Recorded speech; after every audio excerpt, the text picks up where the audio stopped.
ஒரு ஊரில் ஒரு ஆள் இருந்தான். அவன் ஒரு நாள் கோயிலுக்கு போனான். கடவுள்கிட்ட வேண்டிக்கிட்டான், எனக்கு ஒரு 1,00,000 ரூபா நீ கொடுத்தா நான் உன் சன்னதியில் ஒரு தேங்காய் உடைக்கிறேன் அப்படின்னு வேண்டிக்கிட்டான். கடவுள் பார்த்தார். உடனே அவன் கண் முன்னாடி தோன்றினார். இந்தா நீ கேட்ட 1,00,000 ரூபாய் அப்படின்னு சொல்லி அவன் கையில் பணத்தை கொடுத்துட்டு மறைஞ்சிட்டார். இவனால் நம்பவே முடியல. இவ்வளவு சுலபமாக கிடைக்கும்னு தெரிஞ்சிருந்தா அனாவசியமாக ஒரு தேங்காய் உடைக்கிறேன்னு வேண்டியிருக்க வேண்டியது இல்லையே அப்படின்னு நினச்சான். இருந்தாலும் வேண்டுதலை நிறைவேற்ற வேண்டியது கடமை. அதுக்காக என்ன பண்ணால், பக்கத்தில் ஒரு கடைக்கு போனான். ஒரு தேங்காயை கையில் எடுத்தான். இது என்ன விலைன்னு கேட்டான். 5 ரூபான்னார் கடையில் இருந்தவர். அதிகமாக இருக்குதே விலைன்னா. அப்படின்னா ஒன்று செய்யுங்க, அடுத்த ஊருக்கு போங்க, அங்கே தென்னந்தோப்பு அதிகம், அதனால் அங்கே இதை விட குறைஞ்ச விலைக்கு கிடைக்கும் அப்படின்னார். சரின்னு அடுத்த ஊருக்கு கிளம்புனான். அங்கே போய் விசாரித்தான். ஒரு தேங்காய் 3 ரூபாய் விலைன்னாங்க. இதுவும் அதிகமாக தெரியுதேன்னா. அப்படின்னா ஒன்று செய்ய, அதுவும் அந்த ஆற்று ஓரமாக ஒரு தென்னை மரம் இருக்கு பார், அதில் நீயே ஏறி பறிச்சுக்கோ, ஒரு தேங்காய்க்கு 1 ரூபா கொடுத்தா போதும் அப்படின்னார் அந்த தோப்புக்கு சொந்தக்காரரு. இவனுக்கு மரம் ஏற தெரியாது. இருந்தாலும் ஆசை யார விட்டுது, விலை சல்லிசாக இருக்குதே. ஆற்று ஓரம் போனால் தட்டு தடுமாறி அந்த மரத்தில் ஏறினா அந்த தென்னை மரம் வளைஞ்சி ஆற்று பக்கம் போய் அப்புறம் நிமிர்ந்து இருந்தது. அதாவது மரத்தின் உச்சி சரியாக ஆற்றுக்கு நடுவில் இருந்தது.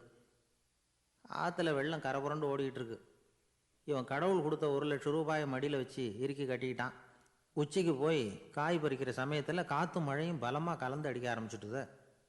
கால் வழுக்கி விட்டுட்டுது. இவன் சடார்னு ஒரு தென்னை மட்டையை பிடிச்சிக்கிட்டு தொங்க ஆரம்பிச்சிட்டான். கீழே பயங்கரமான வெள்ளம். மடியில் 1,00,000 ரூபா பணம். என்ன செய்கிறதுன்னு தவிக்கிறான். இந்த சமயம் கரையில் ஒரு யானைப்பாகன் யானையை குளிப்பாட்டிக்கிட்டு இருக்கிறான். அது அவன் கண்ணில் பட்டுது. ஐயா ஒரு உதவின்னு கத்துனான். அவன் என்ன செய்யணும்னு கேட்டான். உன் யானையை மெதுவாக இங்கே அழைச்சிட்டு வா, எனக்கு நேராக கீழே நிறுத்து, என் காலை பிடிச்சி மெதுவாக கீழே இறக்கி விட்டுரு, என் மடியில் இருக்கிற பணத்தில் உனக்கு 10,000 ரூபா தரேன் அப்படின்னா. அவன் பார்த்தான். காலை கையை பிடிச்சா கூட எவனும் இந்த காலத்தில் 10 ரூபாய்க்கு மேலே தரமாட்டேங்கிறான். இவன் காலை பிடிச்சா 10,000 தர்றேங்கிறான் அப்படின்னு யோசனை பண்ணான். உடனே யானையை கொண்டுட்டு போனான். அவனுக்கு நேராக கீழே நிறுத்தினான். அவன் காலை பிடிச்சான். அவ்வளவுதான். அந்த நேரம் பார்த்து யானை மெதுவாக நடந்து அப்பால் போட்டுது. இப்போ யானைப்பாகன் அவன் காலை கெட்டியாக பிடிச்சிக்கிட்டு தூங்குறான். பரிதாபமாக மேலே பார்க்குறான். அவன் மட்டையை பிடிச்சிக்கிட்டு தூங்குறான். இப்போ யானைப்பாகன் சொல்கிறான், தம்பி மட்டையை விட்டுறாத, கெட்டியாக பிடிச்சிக்கோ, நான் உனக்கு 10,000 ரூபா தரேன், இதோ மடியில் தான் வச்சுருக்கேன்னா. மேலே தொங்குறவனுக்கு இந்த நிலைமையிலேயும் ஒரு சந்தோஷம், மேற்கொண்டு ஒரு 10,000 ரூபா நமக்கு கிடைக்கும் போல இருக்கே அப்படின்னு. இந்த சமயத்தில் ஒருத்தன் ஒட்டகத்தை ஓட்டிகிட்டு வந்தான் அந்த பக்கமாக குளிப்பாட்டுறதுக்கு. யானைப்பாகன் பார்த்துட்டான். ஐயா ஒட்டகக்காரரே, அதை இங்கே கொண்டுகிட்டு வா, எங்கள் காலை பிடிச்சி பத்திரமா இறக்கி விடு, நாங்கள் பணம் கொடுக்குறோம்னா. அவனும் பணத்துக்கு ஆசைப்பட்டு வந்தான். அவன் காலை பிடிக்கிற சமயம் ஒட்டகமும் நழுவி போட்டுது. இப்போ 3 பேருமே வரிசையாக தொங்குறாங்க. ஒட்டகக்காரன் கத்துறான், தம்பி மட்டையை விட்டுறாத, கெட்டியாக பிடிச்சிக்கோ, நான் என் மடியில் இருக்கிற 5,000 உனக்கு தந்துடுறேன்னா. மேலே தொங்குறவனுக்கு இன்னமும் சந்தோஷம், இவனும் பணம் தர்றேங்கிறான் அப்படின்னா இன்றைக்கி நமக்கு மொத்த பண வரவு எவ்வளவு அப்படின்னு ஒவ்வொன்றா கூட்டி பார்க்க ஆரம்பித்தான். மனக்கணக்கு சரியாக வரல. அதனால் அப்படியே விரலை விட்டு எண்ண ஆரம்பித்தான். அவ்வளவுதான். மட்டையை விட்டுட்டு கை நழுவி வந்துட்டுது. 3 பேரும் பொத்துன்னு ஆற்றுல விழுந்தாங்க. படாத பாடுபட்டு தட்டு தடுமாறி கரைக்கு வந்து சேர்ந்தாங்க. 3 பேர் மடியில் இருந்த பணமும் ஆற்றோட போட்டுது.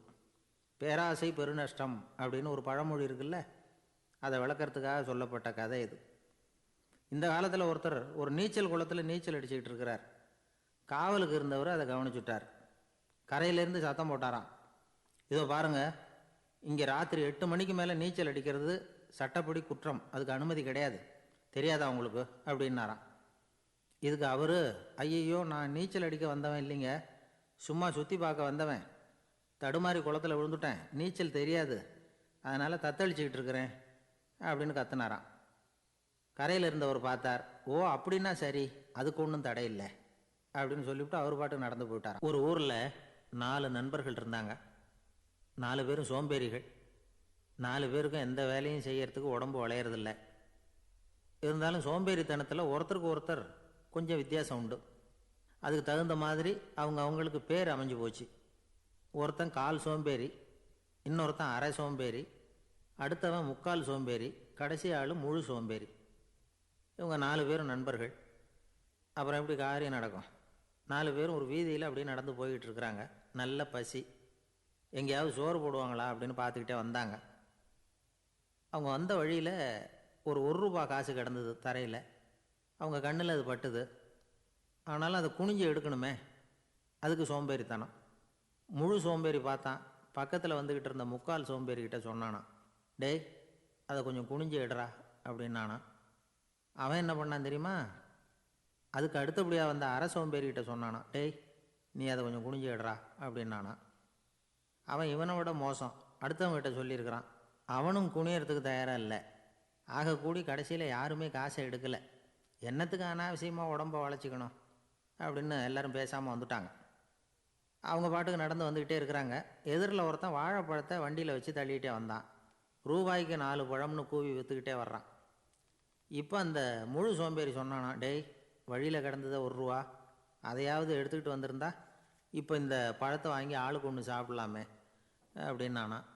ஆமாம் சாப்பிட்ருக்கலாமே அப்படின்னாங்களாம் மற்றவங்களும். ஆனாலும் திரும்பி போய் அதை எடுக்கணும்னு யாருக்கும் தோணலை. பேசாமல் சோர்ந்து போய் நடந்து வந்தாங்களாம். இருட்டி போச்சு. வழியில் ஒரு கோவில். சரி இங்கேயே படுத்து தூங்குவோம் அப்படின்னா ஒருத்தன். அதுதான் சரின்னாங்க மற்றவங்களும். அப்படியே மண்டபத்தில் படுத்துட்டாங்க. கோவில் அர்ச்சகர் வேலையெல்லாம் முடிச்சுவிட்டு வெளியில் வந்திருக்காரு. இவங்கள பார்த்தாராம். ஏன் இப்படி சோர்ந்து போய் கிடக்குறீங்க அப்படின்னு விசாரிச்சிருக்கார். 2 நாளாச்சுங்க நாங்கள் சாப்பிட்டு அப்படின்னாங்களாம். அவர் உடனே ஐயோ பாவம் அப்படின்னு சொல்லி பானை, விறகு, அரிசி, தண்ணி எல்லாம் கொடுத்து நீங்களே சமையல் பண்ணி சாப்பிட்டுக்குங்க அப்படின்னு சொல்லிவிட்டு போயிட்டார். இந்த 4 பேருக்கும் சமையல் பண்ணி சாப்பிட்ணும்னு ஆசையாக தான் இருந்தது. ஆனால் அடுப்பு பற்ற வைக்கணுமே, அதுக்கு தீப்பெட்டி வேணுமே. தீப்பெட்டி இல்லை. இப்போ முழு சோம்பேறி ஆரம்பித்தான். அடுத்தவனை பார்த்து, டேய் கடைக்கு போய் ஒரு தீப்பெட்டி வாங்கிட்டு வாயேன் அப்படின்னு நானான். அவன் வழக்கம் போல் அடுத்தவங்ககிட்ட சொல்லியிருக்கான். அவன் அதுக்கு அடுத்தவங்ககிட்ட சொல்லியிருக்கிறான். கடைசியாக கால் சோம்பேறிக்கிட்ட வந்து சேர்ந்தது. அவனும் அது நம்மால் முடியாது அப்படின்னு பேசாமல் இருந்துட்டான். இப்போ தீப்பெட்டி வேணுமே, அதுக்கு என்ன பண்ணுறது? அவங்களுக்குள்ளே பேசி ஒரு முடிவுக்கு வந்தாங்களாம். அதாவது யார் முதல்ல வாயை திறந்து பேசுகிறாங்களோ அவங்க தான் தீப்பெட்டி வாங்கிறதுக்கு போகணும் அப்படின்னு. அவ்வளவுதான். உடனே 4 பேரும் வாயை கெட்டியாக மூடிக்கிட்டு படுத்துக்கிட்டாங்க. அவங்க சமையல் பண்ணி சாப்பிட்டாங்களா என்ன அப்படிங்கிறது அர்ச்சகருக்கு தெரியல. சரி பார்த்துட்டு வரலாமேன்னு வந்தார். வந்து பார்க்குறாரு, இவங்க 4 பேரும் அசையாமல் படுத்து கிடக்குறாங்க. அர்ச்சகர் பயந்துட்டார். ஒருவேளை பசி தாங்காமல் செத்து போட்டாங்களோ அப்படிங்கிற பயம், அல்லது நாம் கொடுத்த உணவுப் பொருளில் ஏதாவது விஷம் கலந்துருக்குமோ அப்படின்னும் பயந்தார். அப்படின்னா நம்ம மேலே பழி வந்துருமே அப்படின்னு நினச்சி நடுங்க ஆரம்பிச்சிட்டார். அப்புறம் அவரும் ஒரு முடிவுக்கு வந்தாராம். கோவிலுக்கு பக்கத்துலேயே ஒரு பெரிய குழி இருந்தது. அதில் ஒவ்வொருத்தரையாக இழுத்துக்கிட்டு போய் போட்டார். கொஞ்சம் மண்ணை தள்ளினார். காலால் மிதித்தார். அவர் மிதித்த மிதி ஒருத்தன் அடி வயத்தில் போட்டுவிட்டுது. அவன் உடனே வலி தாங்காமல் ஐயோ அம்மான்னு அலறினான். உடனே நடந்தது என்ன தெரியுமா? மற்ற 3 பேரும் துள்ளி எழுந்திரிச்சாங்களாம். அவனை பார்த்து, நீ தாண்டா தீப்பெட்டி வாங்க போகணும், நீ தாண்டா வாங்க போகணும், நீ தான் சத்தம் போட்ட அப்படின்னு சொல்லி ஆரம்பிச்சிட்டாங்களாம். அர்ச்சகர் பார்த்தார். இது பேய் மாதிரி தெரியுதுன்னு நினச்சிக்கிட்டு ஒரே ஓட்டமாக ஓடி போட்டாரான். கிராமப்புறங்களில் இப்படி ஒரு கதையை சொல்கிறது உண்டு. சோம்பல்ங்கிறது நம்ம முன்னேற்றத்துக்கு பெரிய தடை அப்படிங்கிறத நாம் புரிஞ்சுக்கணும். அதுதான் இந்த கதை சொல்கிற நீதி. ஒரு பள்ளிக்கூடத்தில் ஒரு புதுமையான போட்டி நடந்துதான். அதாவது சோம்பேறித்தனத்துக்கு பரிசு. அதில் 2வது பரிசு யாருக்குன்னு அறிவித்தாங்க. ஒரு பையன் எழுந்திரிச்சு மெதுவாக நடந்து போய் பரிசை வாங்கிட்டான். அடுத்தது முதல் பரிசு யாருக்கு அப்படின்னு அறிவித்தாங்களாம். அவன் கடைசி வரிசையிலேருந்து கத்துனானா, ஐயா அதையும் அந்த பையன் மூலமாகவே கொடுத்து அனுப்பி வச்சுருங்க, இங்கே வந்தது நான் வாங்கிக்கிறேன் அப்படின்னு நானா. வாழ்க்கையில் வெற்றி பெற என்ன வழி? இது ஒரு முக்கியமான கேள்வி. இதுக்கு எல்லாரும் பொதுவாக சொல்கிற ஒரு பதில், உழைச்சா வெற்றி பெறலாம் அப்படிங்கிறது தான். வாழ்க்கையில் வெற்றி பெற உழைப்பு மட்டும் இருந்தால் போதாது, நேர்மையும் வேணும் அப்படிங்கிறார் பால் ஹாஃப்மேன். இவர் யார் தெரியுமா? இவர் ஒரு பெரிய பொருளாதார நிபுணர். 2வது உலகப் போர் முடிஞ்ச சமயம் அப்போ இவர் அமெரிக்காவின் நிதி ஆலோசகராக இருந்தார். தன்னுடைய வாழ்க்கையில் நடந்த பழைய நிகழ்ச்சி ஒன்று அவர் சொன்னார்.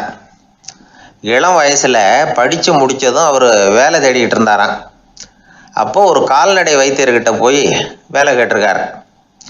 இவர் அங்கே போன சமயத்தில் அந்த டாக்டர் தன்னுடைய பழைய கார் ஒன்றை விற்பனை செய்யறதுக்காக வேற ஒருத்தர்கிட்ட பேரம் பேசிக்கிட்டு இருந்தார்.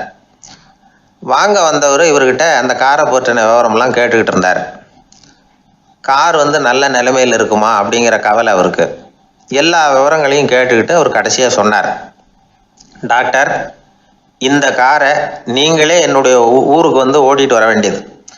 கார் எந்த ரிப்பேரும் ஆகாமல் என்னுடைய ஊருக்கு வந்து சேர்ந்துட்டுதுன்னா அங்கேயே நான் பணம் கொடுத்து இந்த காரை வாங்கிக்கிறேன் அப்படின்னார்.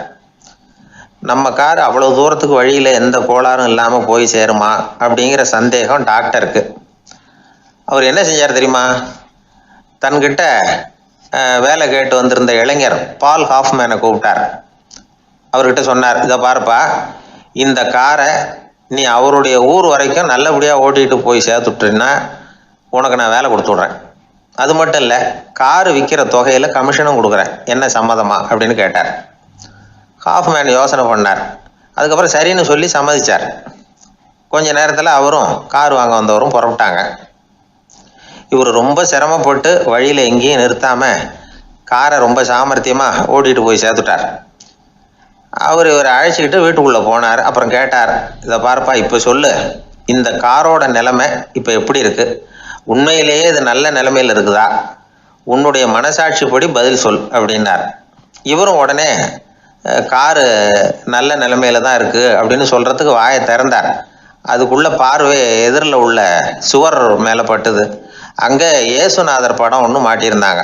அதுக்கு அடியில் எழுதியிருந்த வாசகம் என்னன்னா, நீ பேசும் ஒவ்வொரு வார்த்தையையும் இயேசு கவனித்து கொண்டிருக்கிறார் அப்படின்னு இருந்தது. அந்த வரிகளை பார்த்தார். உடனே காரு சரியில்லை அப்படிங்கிற உண்மையை சொல்லிவிட்டார். இவர் இப்படி சொன்னதும் இவரை ரொம்ப ஆச்சரியமாக பார்த்தார். இவர்கிட்ட இருந்த நேர்மை அவரை சிந்திக்க வச்சது. உன்னுடைய நேர்மையை பாராட்டுறேன், உனக்கு கமிஷன் கிடைக்கணுங்கிறதுக்காகவே நான் இந்த காரை வாங்கிக்கிறேன்னார். இப்போ அவர் திகைச்சு போய் நின்னார். மறுபடியும் அவர் சொன்னார், நீ காரை ஓட்டிகிட்டு வரும்பொழுதே உன்னுடைய திறமையை பார்த்தேன், உனக்கு விருப்பம் இருந்தால் நீ என்கிட்டயே வேலைக்கு சேர்ந்துடலாம் அப்படின்னார். பால் ஹாஃப்மேன் அவர்கிட்ட வேலைக்கு சேர்ந்தார். படிப்படியாக முன்னேறினார். கடைசியில் பார்த்தீங்கன்னா அமெரிக்காவினுடைய நிதி ஆலோசகராக ஆனார். அதுக்கப்புறம் அவர் அந்த பழைய சம்பவத்தை எப்பவும் மறக்கிறதில்ல, அடிக்கடி சொல்கிறது உண்டு.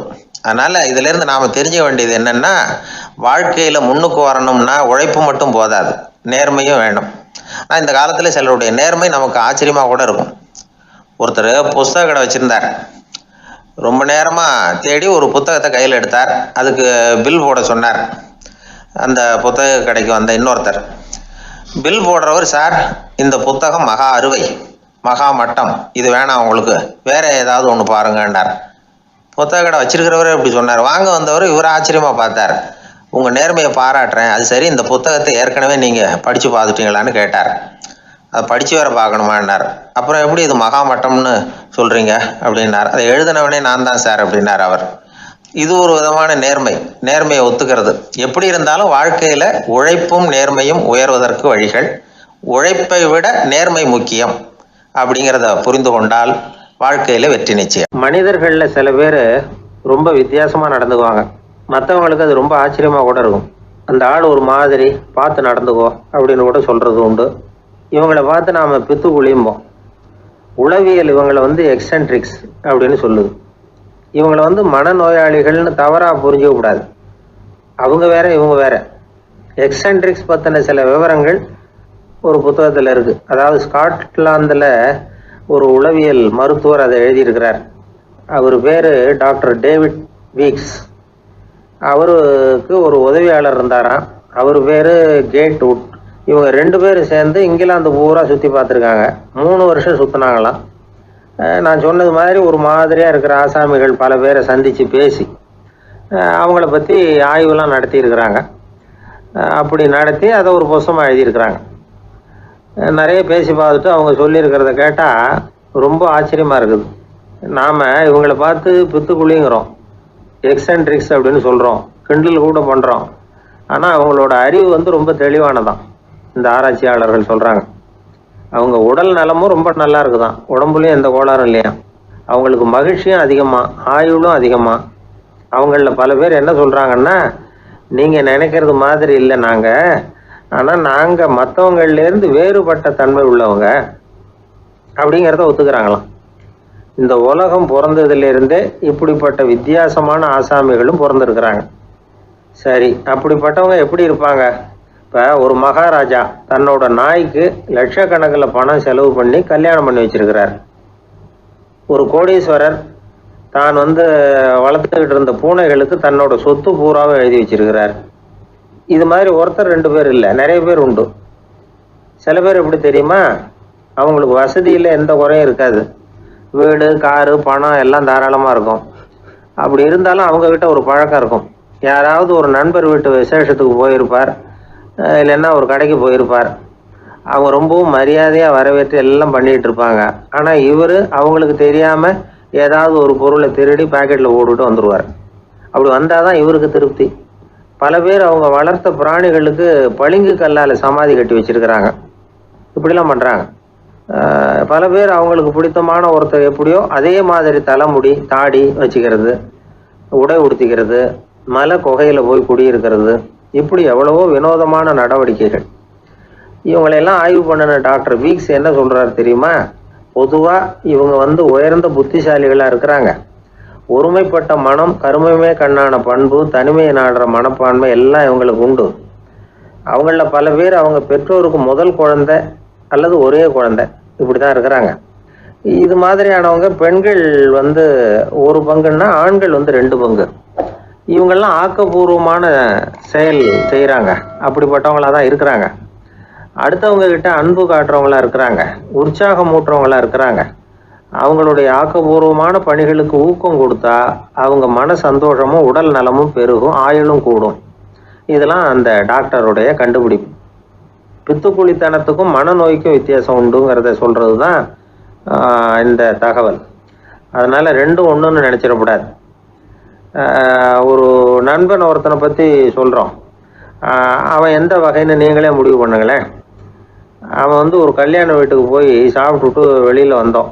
அவன் கூட வெளியில் வந்த உடனே ரொம்ப நேரமாக தன்னோட செருப்பை தேடிக்கிட்டு இருந்தான்.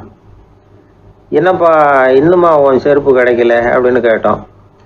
இல்லை என்னது முன்னாடியே கிடைச்சுட்டுது, அதை விட நல்லதாக ஏதாவது கிடைக்குமான்னு பார்க்குறேன் அப்படின்னா அவன். எனக்கு ஒரு நண்பர், அவர் ஒரு வழக்கறிஞர்.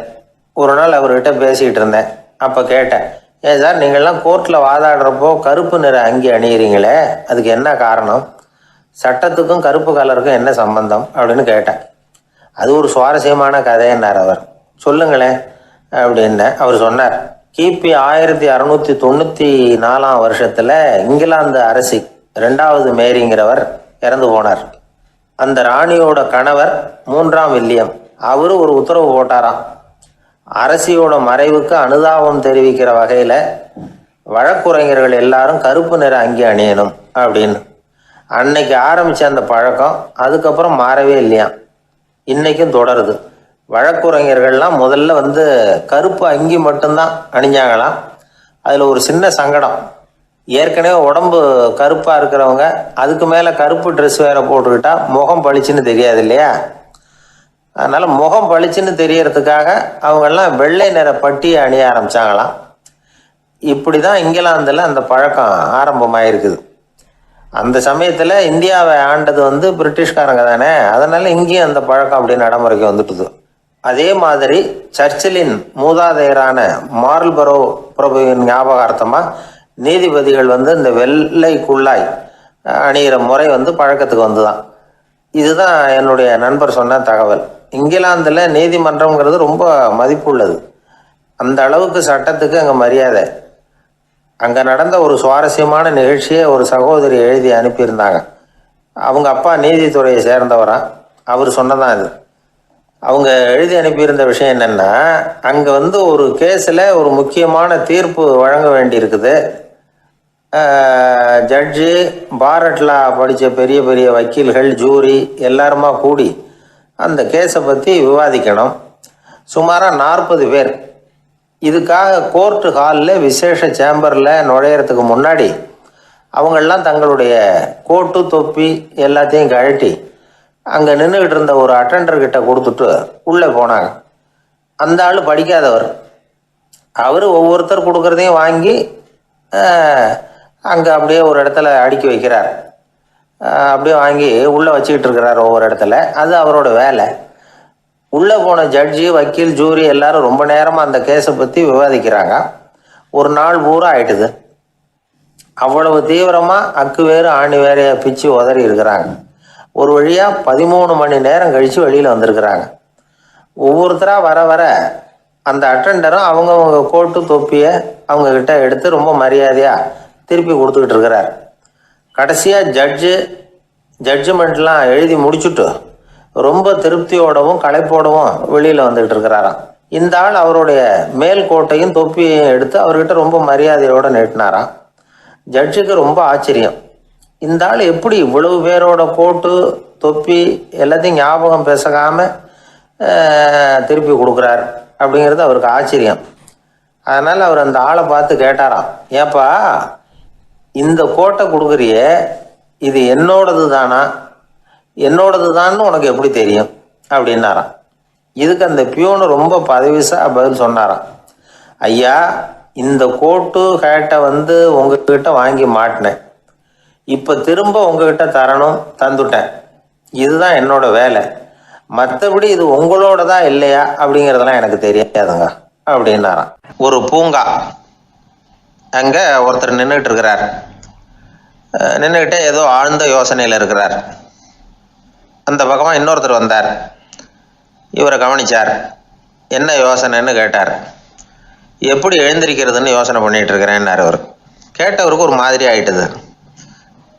ஏற்கனவே நின்றுக்கிட்டு இருக்கிற ஒருத்தர் எப்படி எழுந்திரிச்சு நிற்கிறதுன்னு யோசிக்கிறாருன்னா அது ஆச்சரியம் தானே. அதுக்கப்புறம் இவர் யோசிக்க ஆரம்பித்தார், என்ன இவர் இப்படி பேசுகிறாரு அப்படின்னு. கீழே விழுந்தால் தானே எழுந்திரிச்சு நிற்க முடியும். அதனால் எழுந்திரிக்கணும்னு நினைக்கிறவங்க முதல்ல கீழே விழணும். இவர் முதல்ல கீழே விழணும், அதுக்கப்புறம் தான் எழுந்திருக்கிறது எப்படின்னு சிந்திக்க முடியும். இந்த உலகத்தில் எல்லாருமே கீழே விழுந்து எழுந்தவர்கள் தான். இப்போ இந்த குழந்தை பருவத்தில் கீழே விழாமல் நடைபயில கற்றுக்கிட்டவங்க யாராவது உண்டா? சின்ன வயசில் ஒரு தடவை கூட கீழே விழலை சார், அப்படியே பிறந்தார் வளர்ந்தார் பெரியவர் ஆயிட்டார் அப்படின்னு யாரையும் சொல்ல முடியாது. அதனால் மனுஷங்கிறவன் விழுந்து புரண்டு எழுந்து தான் நடக்க கற்றுக்கிறான். ஒரு உண்மையை நாம் எல்லாரும் புரிஞ்சுக்கணும். இந்த உலகத்தில் தவறு செய்யாத மனிதர்களே யாரும் கிடையாது. அப்படி இருக்கிறப்போ எப்போதாவது நாம் தவறு பண்ணிவிட்டோம்னா அதுக்காக மனசு உடஞ்சி போயிடக்கூடாது, வாழ்க்கையில் வெறுப்பு வந்துடக்கூடாது. ஒரு தவறு நடந்துட்டுதா அதுக்காக மனசு உடஞ்சி போடாதீங்க, அதை ஒரு பாடமாக எடுத்துக்கங்க. அதே தவறு மறுபடியும் நடக்காமல் வேணும்னா பார்த்துக்கலாம், அது போதும். தடைக்கல்ல படிக்கல்லாம் மாற்றிக்கணும், இதுதான் இதில் முக்கியம். ஒரு அலுவலகம், அங்கே ஒரு அதிகாரி, அவர் உயர்ந்த பதவியில் இருந்தார், சிறந்த நிர்வாகின்னு பேர் வாங்கினவர். அவர் தனக்கு கீழே வேலை செய்கிறவங்க கிட்டெல்லாம் சொல்லுவாராம், இந்த நிறுவனத்தில் நீங்கள் எத்தனை தடவை வேணும்னாலும் தவறுகள் செய்யலாம், ஆனால் ஒரே விஷயம் என்னென்னா ஒரே தவறை மறுபடியும் செய்யக்கூடாது, அது முக்கியம் அப்படிம்பாராம். இதை மேம்போக்காக பார்த்தா அவர் ஏதோ தன்னுடைய ஊழியர்களை தவறு செய்ய தூண்டுறது மாதிரி தெரியும். ஆனால் உண்மை அப்படி இல்லை. இன்னைக்கு என்ன நடக்குது தெரியுமா? அநேகமாக எல்லா மனிதர்களுமே ஒரே தவறை தான் மறுபடியும் செய்கிறாங்க. விளையாட்டு வீரர்கள் ஒரே மாதிரியான தவறுகளை திரும்ப திரும்ப செய்கிறது உண்டு. கணக்கு எழுதுகிறவங்கள பாருங்கள், ஒரே தப்பை மறுபடியும் செய்வாங்க. அலுவலகம் வருகிறவர்களை கவனிங்க, ஒரு நாள் தாமதமாக வந்தால் பரவாயில்ல, தினமும் தாமதமாக வருவாங்க. இது மாதிரி செய்த தவறையே திரும்ப திரும்ப செய்கிறதுக்கு என்ன காரணம் அப்படின்னா சோம்பல், ஞாபக மறதி, கவனக்குறைவு, தன்னுடைய திறமை பேரில் அளவுக்கு மீறிய நம்பிக்கை, இப்படி இதில் ஏதாவது ஒரு காரணமாக இருக்கலாம் அப்படிங்கிறாங்க இது பற்றி ஆய்வு செய்கிற வல்லுநர்கள். ஒரு தடவை செஞ்ச தவிர மறுபடியும் செய்கிறது இல்லைன்னு முடிவு செஞ்சுக்கிட்டு அதை செயல்படுத்த கற்றுக்கணும், அது போதும், வாழ்க்கை வெற்றிகரமாக அமையும் அப்படிங்கிறாங்க அந்த அனுபவசாலிகள். அதனால் வெற்றிகரமாக வாழ்க்கையில் நடைபோட விரும்பும் இளைஞர்கள் தவிர்க்க வேண்டியது என்னென்னா, முதல்ல சோம்பலை தவிருங்கள், சுறுசுறுப்பாக இயங்குங்கள் அப்படிங்கிறது அவங்க அறிவுரை. ரெண்டாவது ஞாபக மறதி, எந்த செயல்லையும் ஈடுபாடு வேணும், அக்கறை வேணும். மூணாவது கவனக்குறைவு, எதையும் அலட்சியப்படுத்தக்கூடாது. நாலாவது என்னால் முடியாதது எதுவுமே கிடையாது அப்படிங்கிற அளவுக்கு மீறிய நம்பிக்கை, அது ஆபத்தில் கொண்டு போய் விட்டுரும். அதனால் முதல் தவறு உங்களுக்கு ஒரு பாடமாக அமையணும். ஒரு மனிதர் அவர் தன்னுடைய 2 காதுலையும் கட்டு போட்டுக்கிட்டு வந்தார். அவருடைய நண்பர் அதை கவனிச்சுட்டார். என்ன சார் ஆச்சு, 2 காதுலையும் கட்டு போட்டுருக்கீங்களே அப்படின்னு விசாரித்தார். ஒன்றுமில்லை சார், வீட்டில் ரொம்ப ஆர்வமாக டிவியில் கிரிக்கெட் மேட்ச் பார்த்துக்கிட்டு இருந்தேன். அப்போது என்னுடைய மனைவி துணிகளுக்கு அயர்ன் பண்ணிகிட்டு இருந்தாங்க. அயர்ன் பாக்ஸை அப்படியே வச்சுட்டு அடுப்பங்கரைக்கு போயிட்டாங்க. அந்த சமயம் பார்த்து டெலிஃபோன் பண்ணி அடிச்சுது.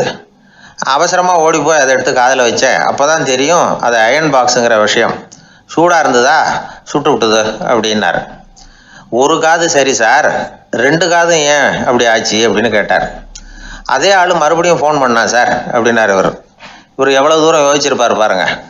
அதனால் ஒரு தவறு மறுபடியும் நடக்கக்கூடாது. முதல் தவறு உங்களுக்கு ஒரு பாடமாக அமையட்டும் அப்படிங்கிறது தான் இதிலேருந்து நாம் தெரிந்து கொள்ள வேண்டிய கருத்து. அதனால் தவறுகள் அதெல்லாம் தடைக்கெல்லாம் நினைக்க வேண்டாம், படிக்கெல்லாம் நினைப்போம். அப்படி நினைச்சோம்னா வாழ்க்கையில் வெற்றி நிச்சயம். ஊரில் ஒரு ஆள் இருந்தான். நிறைய பணம் சேர்த்தான். அவனுக்கு சம்பாதிக்க தெரியுமே தவிர செலவு பண்ண தெரியாது. மகா கஞ்சன். காசை கையில் எடுக்கவே மாட்டான். எடுத்தால் செலவு செய்ய வேண்டியிருக்குமே. அதனால் இப்படியே அவன் காலத்தை ஓட்டி விட்டான். வயசாகிட்டுது. அவனுடைய மனைவி ஒரு நாள் கேட்டாங்க, இவ்வளவு நாளாக நீங்கள் என்னை எங்கேயுமே அழைச்சிட்டு போனதில்லை, இப்போவாவது அழைச்சிட்டு போகக்கூடாதா அப்படின்னாங்க. எங்கே போகணும் சொல்லுன்னா. காசிக்கு போகணும், கங்கையில் குளிக்கணுன்னாங்க. இவன் பார்த்தான், இதுக்கு ஏன் அவ்வளோ தூரம் செலவு பண்ணிட்டு போகணும், நம்ம ஊர் ஆற்றுலேயே குளிக்கலாமே, இதுவும் புண்ணிய நதி தான், இங்கே குளித்தா அங்கே குளித்த பலன் கிடச்சிரும் அப்படின்னா. சரின்னு 2 பேரும் ஆத்தங்கரைக்கு போனாங்க. அன்றைக்கி ஏதோ விசேஷம், நிறைய கூட்டம், நிறைய பேர் குளிச்சிக்கிட்டு இருக்கிறாங்க. கரையில் சில புரோகிதர்கள் நின்றுக்கிட்டு இருக்கிறாங்க. குளிக்கிறதுக்கு முந்தி அவங்கக்கிட்ட உட்காந்தா ஏதோ மந்திரம்லாம் சொல்லுவாங்க, கொஞ்சம் காசு கொடுக்க வேண்டியிருக்கும். அதனால் இவன் என்ன பண்ணான், ஆத்தங்கரையிலேயே கொஞ்சம் தூரம் போனான். ஊரை விட்டு தள்ளி வந்துட்டான். அங்கே யாருமே இல்லை. அப்பாடான்னு சந்தோஷப்பட்டான். குளிக்கலாம்னு புறப்பட்டான். இந்த நேரம் கடவுள் பார்த்தார், இந்த கஞ்சனுக்கு ஏதாவது புத்தி போகட்டணும் அப்படின்னு நினைச்சார். உடனே ஒரு புரோகிதர் மாதிரி உருவத்தை மாற்றிக்கிட்டு அந்த ஆள் முன்னாடி வந்து நின்னார். அவனுக்கு அதிர்ச்சி. இங்கே யாருமே இருக்க மாட்டாங்கன்னு நினச்சா இங்கேயுமே ஒரு ஆள் வந்துட்டார், என்ன பண்ணுறதுன்னு யோசனை பண்ணான். புரோகிதர் உருவத்தில் இருந்த கடவுள் சொன்னார், இதை பாருங்கள், இன்றைக்கி விசேஷ நாள், நீராடுறதுக்கு முன்னாடி சுயகல்பம் பண்ணிக்கிறது ரொம்ப நல்லது அப்படின்னார். என்கிட்ட பணம் எதுவும் இல்லையேன்னா. பரவாயில்ல, அப்புறமா கொடுங்க, வாங்கிக்கிறேன். ஆனால் ஒன்று, எவ்வளவு கொடுப்பீங்கிறத மட்டும் இப்போவே சொல்லிவிடுங்க அப்படின்னார். இவன் ரொம்ப யோசனை பண்ணான். ஒரு 10 பைசா தரேன் அப்படின்னா.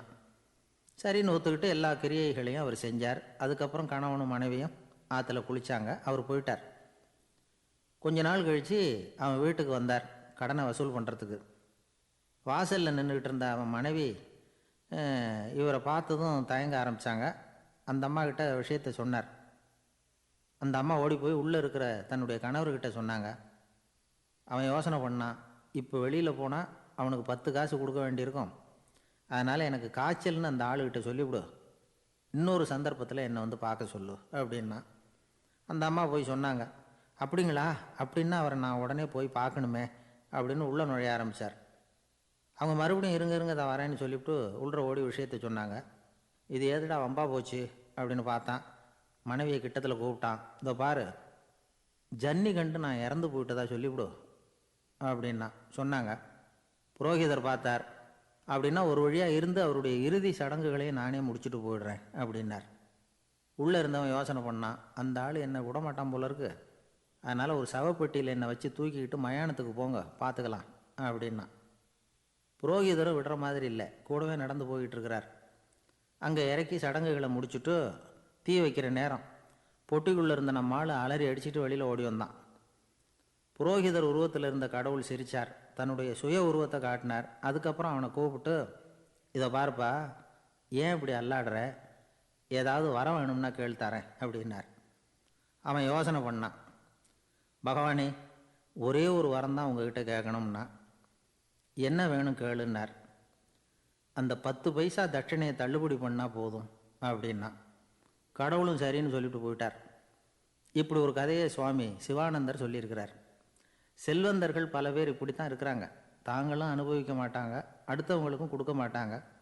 இது மாதிரியான கஞ்சர்களுக்கு இந்த உலகம் இல்லை, அந்த உலகம் இல்லைங்கிறார் அவர். இந்த கதையில் கடவுள் கடன் வசூலுக்கு வந்தது மாதிரி நம்ம ஊர் ஆள் ஒருத்தன் இன்னொருத்தர்கிட்ட 10 பைசா கடன் கொடுத்துட்டான். திருப்பி வாங்கிறதுக்கு நடையாக நடக்கிறான். கடைசியாக கேட்டான், நீ எப்போ தான் கடனை திருப்பி தரப்போகிற, அதை முடிவாக சொல்லுன்னா. வர்ற வியாழக்கிழமை கண்டிப்பாக கொடுத்துருவேன் அப்படின்னானா அவன். அன்னைக்கு நான் ஊரில் இருக்க மாட்டேனே அப்படின்னானா இவன். அதனால் என்ன, நானும் தான் அன்னைக்கு ஊரில் இருக்க மாட்டேன் அப்படின்னானா. அன்பாக இருக்கணும்னு அநேக பெரியவங்க சொல்லியிருக்கிறாங்க. நாமளும் அதை கேட்டுவிட்டு அன்பு காட்டுறதுக்கு தயாராக தான் இருக்கிறோம். அதை வாங்கிறதுக்கு தான் ஆளை காணும். இருந்தாலும் அன்புல எத்தனையோ வகை உண்டு.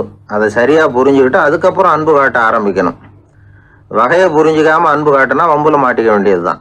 அன்புன்னா சாதாரணமா நினைச்சு விடாதீங்க. அதுல எவ்வளவு விதம் தெரியுமா? இரக்கம், கருணை, காருண்யம், பந்துத்துவம், பட்சம், பாசம், நேசம், விசுவாசம், அபிமானம், காதல், பக்தி, இப்படி பல விதமா அதை பத்தி சொல்லி வச்சிருக்கிறாங்க பெரியவங்க. இந்த வார்த்தைகள்லாம் நாம கேள்விப்பட்டதுதான். இருந்தாலும் அதுகளுக்குள்ள என்ன வித்தியாசம்னு கேட்டா சரியா சொல்ல தெரியாது. அதனால இந்த வார்த்தைகளுக்கெல்லாம் பெரியவங்க என்ன விளக்கம் சொல்றாங்கன்னு இப்போ பார்க்கலாம். எளியவர்கள் மேல செலுத்துற அன்பு இருக்கு பாருங்க, அதுக்கு இரக்கம்னு பேரு. அறிவு பலம், சரீர பலம், இது ரெண்டும் இல்லாதவங்க மேல, அதாவது வலிமையற்றவர்கள் மேல செலுத்துற அன்பு இருக்கு பாருங்க, அதுதான் கருணை. எறும்புல இருந்து யானை வரைக்கும் சகல ஜீவராசிகள் மேலேயும் காட்டுற அன்புக்கு காருண்யம்னு பேரு, ஜீவகாருண்யம். சிவி சக்கரவர்த்தி காட்டின அன்பு இந்த ரகம். உறவினர்கள், சொந்தக்காரங்க, அவங்க வசதியா இருந்தாலும் வறுமையில இருந்தாலும் வித்தியாசம் இல்லாம காட்டுற அன்பு இருக்கு பாருங்க, அதுக்கு பேரு பந்துத்துவம். ஒரு எஜமானன் வேலையாள்கிட்ட காட்டுற அன்பு இருக்கு பாருங்க, அதுக்கு பேரு தான் பட்சம். அவனும் தன்னை மாதிரி மனுஷன்தாங்கிற நினைப்பு வேணும். ஒரு தாய் தன்னுடைய குழந்தை மேல, ஒரு குழந்தை தன்னுடைய தாய் மேல செலுத்துற அன்புக்கு பாசம்னு பேரு. ஈருடல் ஓர் உயிர்னு நினைக்கிறது இது. ராமரும் கௌசலையும் இதுக்கு உதாரணம். தம்மை ஒத்த நண்பர்கள் கிட்ட செலுத்துற அன்புக்கு நேசம்னு பேரு. வயசு, செல்வம், அந்தஸ்து, இந்த வித்தியாசமெல்லாம் பார்க்காம அவங்க சுக துக்கத்துல சமபங்கு எடுத்துக்கிறது இது. கிருஷ்ணன் குசேலர்கிட்ட காட்டினது இந்த ரகம். வேலை செய்யறவன் முதலாளி கிட்ட காட்டுற அன்புக்கு விசுவாசம்னு பேரு. தேசத்து மேலையும் தாய்மொழி பேர்லையும் செலுத்துற அன்புக்கு அபிமானம்னு பேரு. தேசாபிமானம்னு சொல்றமே இதுதான். ஒரு கணவன் மனைவி பேர்ல காட்டுற அன்புக்கு காதல்னு பேரு. கடவுள் பேர்ல செலுத்துற அன்புக்கு பக்தின்னு பேரு. இப்படி அன்புல பல ரகம் இருக்கிறப்போ அதுல உள்ள வித்தியாசம் தெரியாம இடம் மாத்தி அன்பு காட்டினா இடைஞ்சல் தான். சரி, இந்த அன்பை பத்தி விஞ்ஞானம் என்ன சொல்லுது தெரியுமா? இதயத்தை பாதுகாக்கிறதுக்கு முக்கியமா தேவைப்படுற ஒண்ணு இந்த அன்புதான்னு சொல்லுது. நெதர்லாந்து விஞ்ஞானிகள் இதை ஆராய்ச்சி பண்ணியே கண்டுபிடிச்சிருக்கிறாங்க. கொஞ்சம் முயல் குட்டிகளை 2 பிரிவா பிரிச்சாங்க. 2 குரூப்புக்கும் கொழுப்பு அதிகமா உள்ள ஆகாரத்தையே கொடுத்துட்டு வந்தாங்க. ஆனா ஒரு குரூப்புக்கு வெறுமன ஆகாரத்தை கொடுத்ததோட சரி, இன்னொரு குரூப் முயல்களுக்கு ஆகாரம் கொடுத்ததோட நிறுத்திக்கல. அதுக்கு முன்னாடி கூண்டுகளை திறந்து விட்டு முயல்களை கொஞ்ச நேரம் எடுத்து கொஞ்சி விட்டு அதுக்கப்புறமா ஆகாரம் கொடுத்தாராம் ஆராய்ச்சியாளர். இந்த குரூப்புக்கு இதய பாதிப்பு 60% குறைச்சலா இருந்துதான். சில நோயாளிகளுக்கு ஹார்ட் அட்டாக் வந்தாலும் அதை தாங்கிக்கிட்டு குணமாகிற சக்தி அதிகமா இருக்குது. இது எப்படின்னு ஆராய்ச்சி பண்ணி பார்த்துருக்குறாங்க. அவங்கெல்லாம் மனைவி தன் பேர்ல ரொம்ப அன்பா இருக்கிறதாக நினைக்கிறவங்களா இருக்கிறாங்களாம். இதய நோயாளிகள் பல பேரை சந்திச்சு இதய நோய் ஏற்பட என்ன காரணம்னு கேட்டிருக்கிறாங்க. அவங்க சொன்ன காரணம்லாம் சாப்பாடு சம்பந்தமா இல்லையா, மனைவி அன்பா இல்லை, இப்படிப்பட்ட காரணத்தை தான் சொல்றாங்களாம்.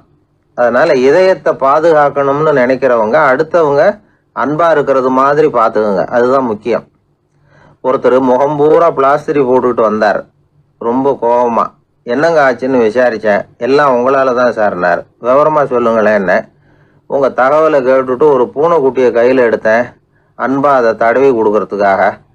ஆனா அது முந்திக்கிட்டது, அது என் முகத்தை தடவி கொடுத்துட்டுது. முகம் பூரா நகை கீறல், அதுதான் இப்படி அப்படின்னார். அன்புல அறிவு சேராததுனால வந்த கோளாறு இது. என்னுடைய நண்பர் ஒருத்தர், அவருக்கு ஜாதகத்தில் நம்பிக்கை உண்டு. அவரே ஜோசியம்லாம் பார்ப்பார்.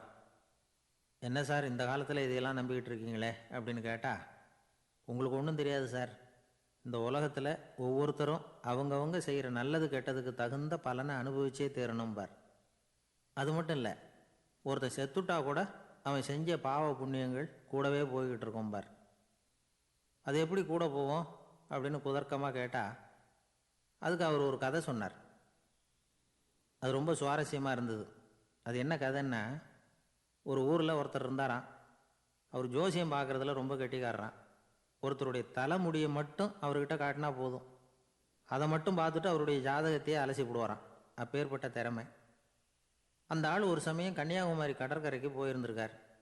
அங்கே கரை ஓரமாக ஒரு மண்டை ஓடு கிடந்திருக்கு. அதை எடுத்து பார்த்துருக்கார்.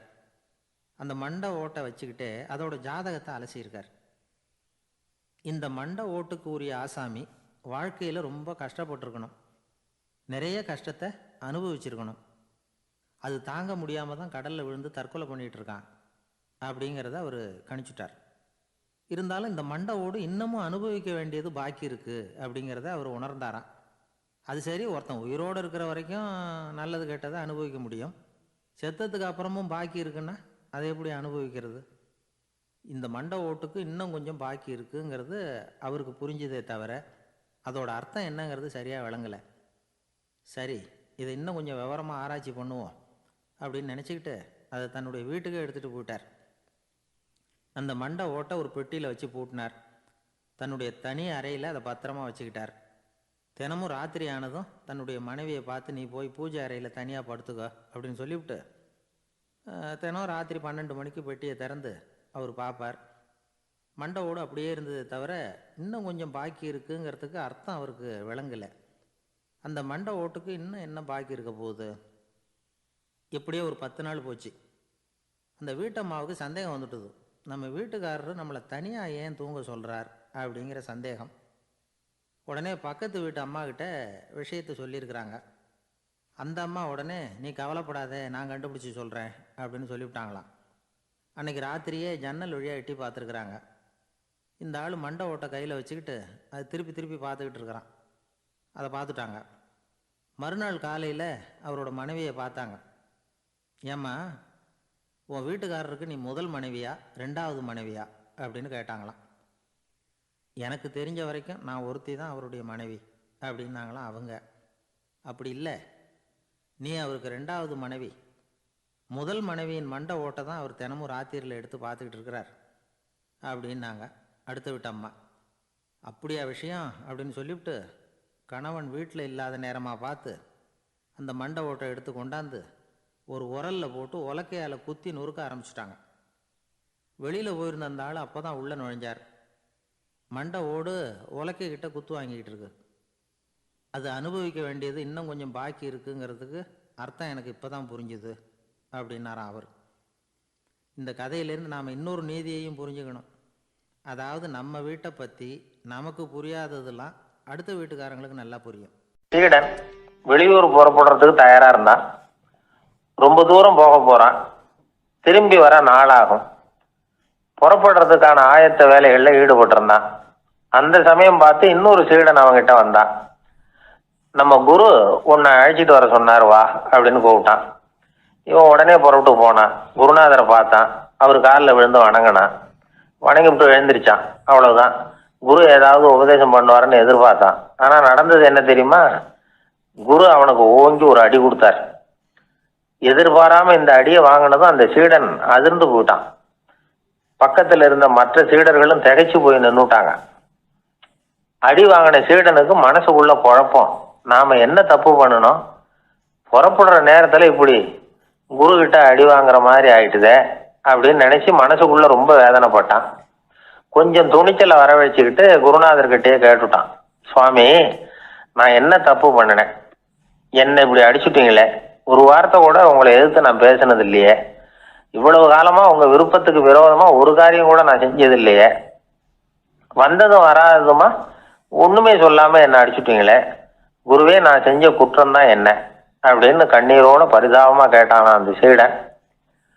ஆனா அந்த குரு முகத்துல கொஞ்சம் கூட கோபம் இல்லை. அவர் சிரிச்சுக்கிட்டே நின்றுகிட்டு இருந்தாராம். அதுக்கப்புறம் சொன்னாராம், என்னுடைய அருமை சீடனே, நீ ஒரு தவறும் பண்ணல. நான் உன்னை அடிச்சது நீ ஏதோ தப்பு பண்ணிவிட்டேங்கிறதுக்காக இல்லை. நீண்ட பயணம் போக போறேன். ஞாபகமா ஏதாவது கொடுத்து அனுப்ப வேணாமா? நீ ஞானம் பெற்ற பிறகுதான் திரும்பி வர போறேங்கிறது எனக்கு தெரியும். அதுக்கு பிறகு உன்னை வந்து அடிக்க முடியுமா? அதனால இப்ப கிடைச்சிருக்கிற இந்த வாய்ப்பை பயன்படுத்திக்கிட்டேன். அப்போதைக்கு இப்பவே அடிச்சுட்டேன், அவ்வளவுதான், வேற ஒண்ணும் இல்லை அப்படின்னாராம். குரு சிரிச்சுக்கிட்டே இப்படி சொல்றார். இருந்தாலும் இதுவும் ஒரு உபதேசம் தான். அதிர்ச்சிகளால விழிப்படைய வைக்கிறதும் ஒரு வழிதான். இது ஜென் வழி. பெரும்பாலும் அதிர்ச்சியின் மூலமாகவே ஞான தரிசனத்தை அருள்கிறவர்கள் தான் ஜென் குருமார்கள். நம்ம தியானம் தான் ஜென். இந்தியாவிலிருந்து இது சீனாவுக்கு போய் கொஞ்சம் பேர் மாறி வளம் பெற்று ஜப்பான்ல ஜென் ஆகி வளர்ந்துருக்குது, அவ்வளவுதான். ஜென்கிறது தியானம். எதை நினைச்சும் தியானிக்கிறது இல்லை, எல்லாத்துலயும் தியானம் இருக்கிறதா சொல்லுது ஜென். பேசுறது, இருக்கிறது, நடக்கிறது, சாப்பிட்றது, சிரிக்கிறது, தூங்குறது, தொழில் செய்கிறது அல்லது சும்மா இருக்கிறது எல்லாமே தியானம்தான். ஜென்கிறது ஒரு சுய தரிசனம், தன்னைத்தானே அடையாளம் கண்டுகொள்கிறது தான் அது. இல்லாத எதையும் தேடி கண்டுபிடிக்கிறது இல்லை. சென் மார்க்கத்தை பத்தி ஓஷோ என்ன சொல்றாரு தெரியுமா? காணாமல் போன தன்னுடைய மூக்கு கண்ணாடி தன்னுடைய மூக்கின் மேல் இருப்பதை கண்டுகொள்வது போன்றது ஜென் அப்படிங்கிறார். நம்மால் இன்னொருத்தர் முகத்தை ரொம்ப நேரமா உத்து பார்த்துக்கிட்டு இருந்தார். என்ன பாக்குறீங்கன்னாரு அவரு. நீங்க போட்டிருக்கீங்களே மூக்கு கண்ணாடி, அதை தான் பாக்குறேன்னாரு இவரு. நீங்க அப்படி பாக்குறதுக்கு விசேஷ காரணம் ஏதாவது உண்டான்னு கேட்டார் இவர். உண்டுன்னார். என்னன்னு கேட்டார். நேத்திக்கு காணாம போன என்னோட மூக்கு கண்ணாடி அது அப்படின்னாராம் இவர். ஒரு ஊரில் ஒரு ராஜா இருந்தார். அவர் ஒரு நாள் காலையில் அரண்மனையில் மேல் மாடத்தில் வந்து நின்றுக்கிட்டு இருந்தார். அப்போ ஒரு ஆள் வீதியில் ரொம்ப வேகமாக ஓடிக்கிட்டு இருக்கான். அதை ராஜா கவனித்தார். அவன் மனசில் ஏதோ ஒரு தவிப்பு இருக்குங்கிறத புரிஞ்சுக்கிட்டார். உடனே அரண்மனை சேவகர்களை கூப்பிட்டார். அந்த ஆளை இங்கே அழைச்சிட்டு வாங்க அப்படின்னார். இவங்க ஓடி போய் அந்த ஆளை அழைச்சிட்டு வந்தாங்க. மன்னர் முன்னாடி நிறுத்தினாங்க. மன்னர் அவனை நிமிர்ந்து பார்த்தார். எதுக்காக இவ்வளோ வேகமாக ஓடிக்கிட்டு இருக்கிற அப்படின்னு கேட்டார்.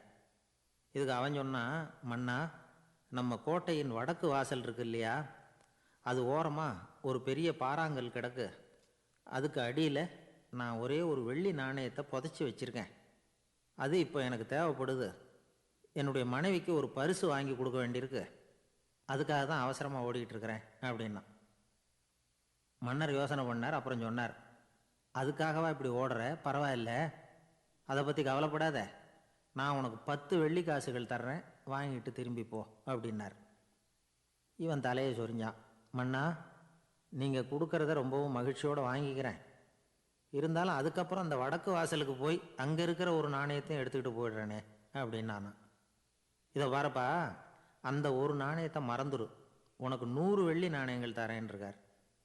மன்னா, ரொம்ப மகிழ்ச்சி. உங்கள் மாதிரி தாராள குணம் வேறு யாருக்கும் வராது. நீங்கள் கொடுக்குற 100 நாணயங்களையும் வாங்கிக்கிறேன்.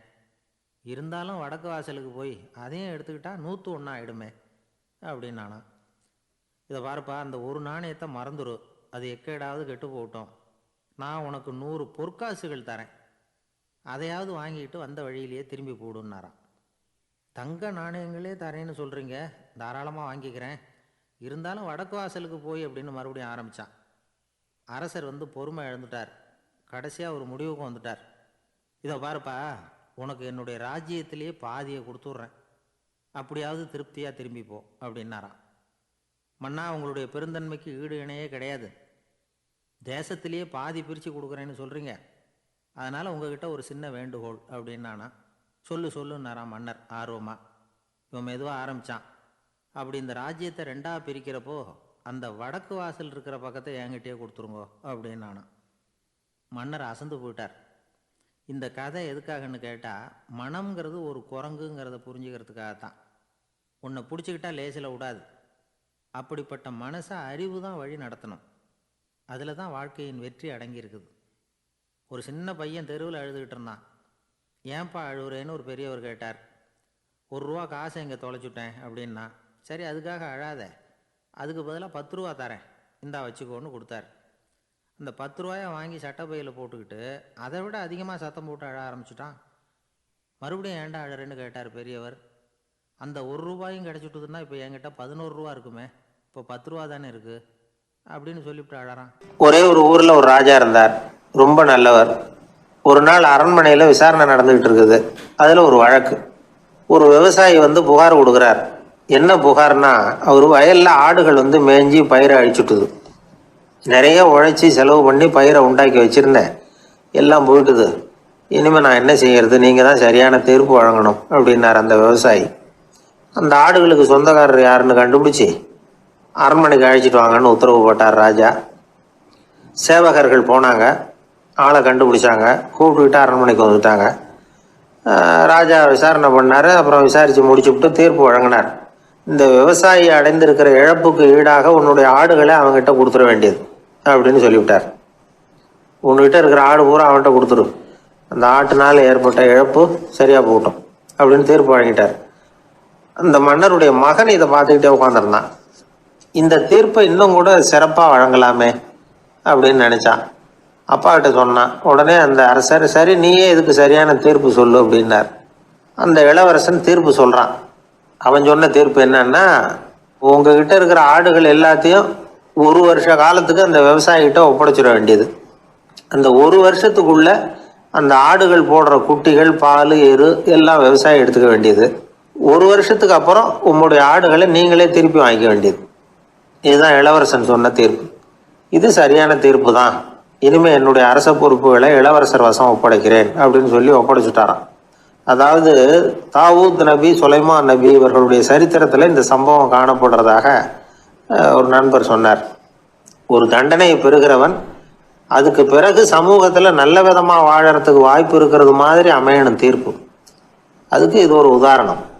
சில தீர்ப்புகள் எப்படி அமைஞ்சு விடுதுன்னா, ஒரு தண்டனையை அனுபவித்து முடித்தவன் அதுக்கப்புறம் அவன் இந்த சமூகத்தில் நல்லவனாக வாழறதுக்கு நினைச்சா கூட அதுக்கு தகுதி இல்லாதவன் அப்படிங்கிற அளவுக்கு சூழ்நிலை அமைஞ்சிருது. இது சிந்திக்க வேண்டிய ஒரு செய்தி. இன்னொரு ஊரில் ஒரு ராஜா இருந்தார். அவர் ஒரு நாள் ஒரு போட்டி வச்சார். என்ன போட்டின்னா, அரண்மனை வாசலில் ஒரு பெரிய நீச்சல் குளம், அதில் நிறைய விஷப்பாம்புகள். எந்த இளைஞன் துணிச்சலாக அதில் நீச்சல் குளத்தில் குதித்து நீந்தி கரையேறி வர்றானோ அவனுக்கு 100 ஏக்கர் நிலம் பரிசாக வழங்கப்படும். அது வேணாம்னா 1000 ஆடுகள் பரிசாக வழங்கப்படும். அதுவும் வேணான்னா என்னுடைய மகளை கல்யாணம் பண்ணிக்கலாம். இதுதான் மன்னருடைய அறிவிப்பு.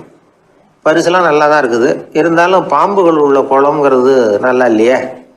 அதனால் யாரும் அதில் குதித்து நீஞ்சறதுக்கு முன் வரல. இருந்தாலும் திடீர்னு ஒரு இளைஞன் அந்த நீச்சல் குளத்தில் குதிச்சான். நீந்தினா ஒரு வழியாக கரையேறி வந்துட்டான். மன்னருக்கு ரொம்ப மகிழ்ச்சி. நீ தான் தைரியமான இளைஞன், வா இப்படின்னு கூப்பிட்டார். கிட்ட வந்தான். அந்த இளைஞன் தண்ணீர் சொட்ட சொட்ட நிற்கிறான். சரி, உனக்கு 100 ஏக்கர் நிலம் வேணுமான்னு கேட்குறார். வேண்டாங்கிறான். சரி, அப்படின்னா 1000 ஆடுகள் வேணுமான்னு கேட்குறார். அதுவும் வேணாங்கிறான். ஓ, அப்படின்னா என் பொண்ணை கல்யாணம் பண்ணிக்கிறியா அப்படின்னு கேட்குறாரு. அதுவும் வேணாங்கிறான். ராஜாவுக்கு ஒன்றும் புரியல. அப்படின்னா உனக்கு என்னதான் வேணும் அப்படிங்கிறார். என்னை பிடிச்சி இந்த குளத்துல தள்ளி விட்டவன் யாருங்கிறது எனக்கு தெரியணும் அப்படின்னு.